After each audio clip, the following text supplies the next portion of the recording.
à tous. Donc, c'est avec plaisir que je vais vous présenter le projet Microbe. Donc, c'est Microbe ou Microbi, si vous êtes d'humeur plus british, c'est à votre convenance. Donc, Microbe, c'est pour microbiome et behavior, donc comportement. Donc, comme l'a dit Sophie, il a une petite place un peu spéciale, ce projet, puisqu'il est seul à l'interface, comme son nom l'indique. Donc, c'est un projet qui prend au sérieux l'idée du deuxième cerveau, selon laquelle le microbiome a une influence sur l'axe intestin-cerveau, et donc potentiellement peut avoir une influence sur des fonctions cognitives. Donc en fait, l'ambition de ce projet, c'est d'abord de vérifier les corrélations. Alors les corrélations, c'est entre microbiome, traits psychologiques et comportement d'achat. Et dans un deuxième temps, de vérifier la causalité de ces liens. Et à terme, les perspectives, c'est donc du coup d'identifier des nouveaux leviers pour faciliter la transition vers une alimentation plus durable. Alors, la question de base, c'est partie d'une observation que beaucoup d'efforts ont été faits pour changer les comportements par les pouvoirs publics avec des résultats qu'on va dire un peu mitigés. Alors les facteurs, les freins à ces changements, donc il y a des facteurs extérieurs. Donc Céline en a parlé un peu au début, les prix, l'offre, etc. Il y a aussi des facteurs un peu plus endogènes comme les biais cognitifs et les facteurs biologiques qui sont très peu vérifiés. Et donc c'est un peu le but d'ici. Et le microbiome est un élément prometteur pour expliquer un peu ces freins. Donc cette hypothèse, elle part pas de nulle part. Il y a plein de travaux qui ont montré des liens et de corrélations et causaux entre l'intestin, le microbiome et le cerveau, mais ces travaux sont la majorité sur des preuves animales, donc des travaux sur les animaux. Beaucoup moins de choses ont été faites sur les humains, encore moins d'études cliniques. Et le lien avec les achats alimentaires reste complètement inexploré. Et donc, voilà, notre job, c'est de combler un peu ce vide. Oups, je suis allé à l'envers. Alors, les objectifs, donc on a 3 objectifs principaux qui structurent le projet en 3 work packages. Donc le premier, ça va être une étude observationnelle à grande échelle dont le but va être d'explorer les liens entre le microbiome intestinal, les médiateurs, les achats alimentaires et les comportements de l'alimentation. Donc ça, c'est vraiment observationnel, c'est juste des corrélations. Ensuite, on va plutôt s'intéresser à la causalité de ces liens avec 2 études interventionnelles, donc pour le work package 2 et pour work package 3, pardon. Donc la première étude interventionnelle, on va d'abord intervenir sur le microbiome. Donc on va donner des probiotiques à nos sujets et on va vérifier et on va regarder les impacts sur les traits psychologiques et sur les comportements d'achat alimentaire. Et le deuxième, on va boucler la boucle. On va d'abord agir sur les comportements à travers des interventions politiques. Et en fait, là, le but, c'est de regarder les signatures microbiennes qui faciliteraient ou qui, au contraire, seraient un frein pour les changements de comportement alimentaire. Alors voici un peu le programme de travail. Donc, regardez pas l'année 1, parce que c'est année 1 pour l'étude, parce que la première année, effectivement, ce sera plutôt la préparation de l'étude et puis aussi la soumission à différents comités d'éthique. Donc, on va fortement se reposer sur l'infrastructure du French Gut. Donc ici, j'ai mis 15 000, mais j'ai appris ce matin que vous êtes déjà à 20 000. Donc, bravo le French Gut, ça évolue très vite.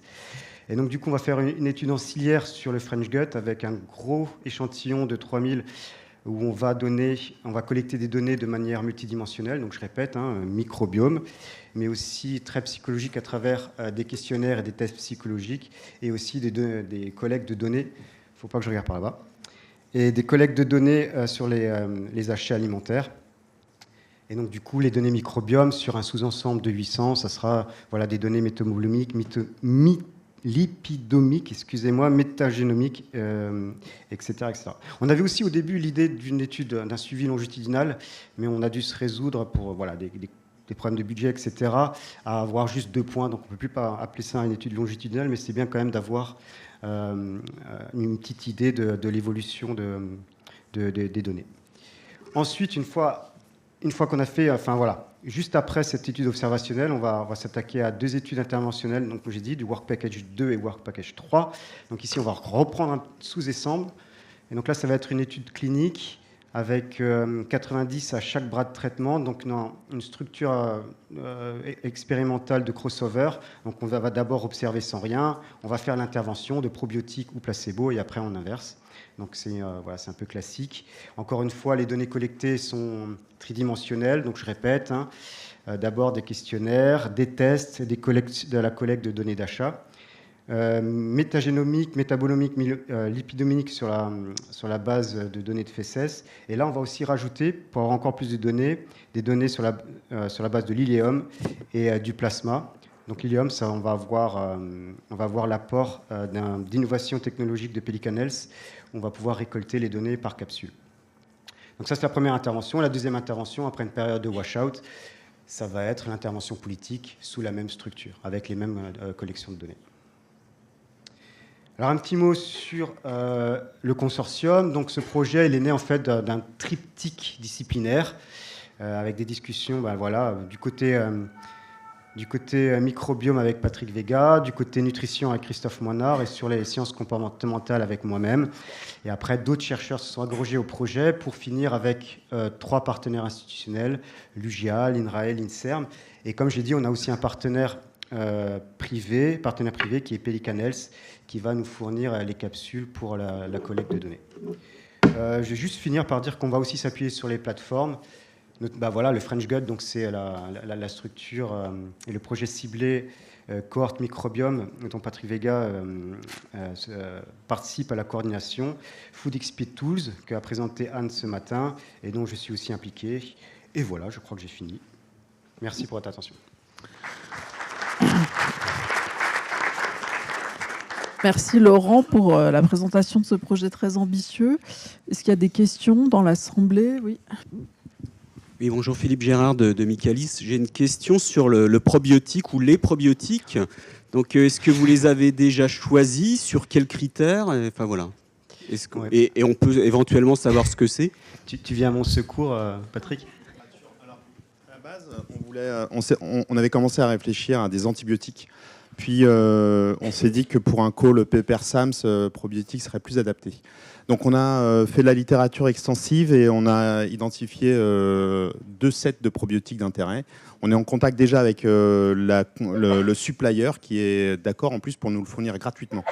Avec le placebo, le contrôle qui va bien avec. Et il a été choisi sur la base des études qui montrent qu'il a un effet effectivement sur l'axe intestin-cerveau sur certains aspects. Donc, il y a toute une réflexion qui a été menée autour, mais je pourrais t'en dire plus sur le probiotique sélectionné. Sur vos études interventionnelles, comment a été fait le calcul du nombre de personnes? Je crois que 90, c'était pas beaucoup. Notamment sur la deuxième partie où vous voulez après stratifier en fonction du microbiote s'il y a une réponse aux politiques publiques ou pas. J'imagine que la réponse est budgétaire, mais peut-être pas que. C'est ce que j'allais dire. On a fait des calculs de puissance, mais encore une fois, les calculs de puissance, a priori, sont toujours durs à faire, hein, je ne vous cache pas, parce que en fait, on est très exploratoire, donc on ne sait pas l'état des effets, donc calculer des puissances statistiques, c'est vraiment compliqué. Donc en fait, voilà, pour aller très terre à terre, ça a été au maximum des contraintes budgétaires qu'on avait. Et donc au début, on était plus ambitieux, mais on a dû réduire. Alors, pour réduire un peu les coûts, je ne l'ai pas détaillé ici, mais il y a des données qui vont être biobanquées et donc qui seront possibles d'être traitées plus tard.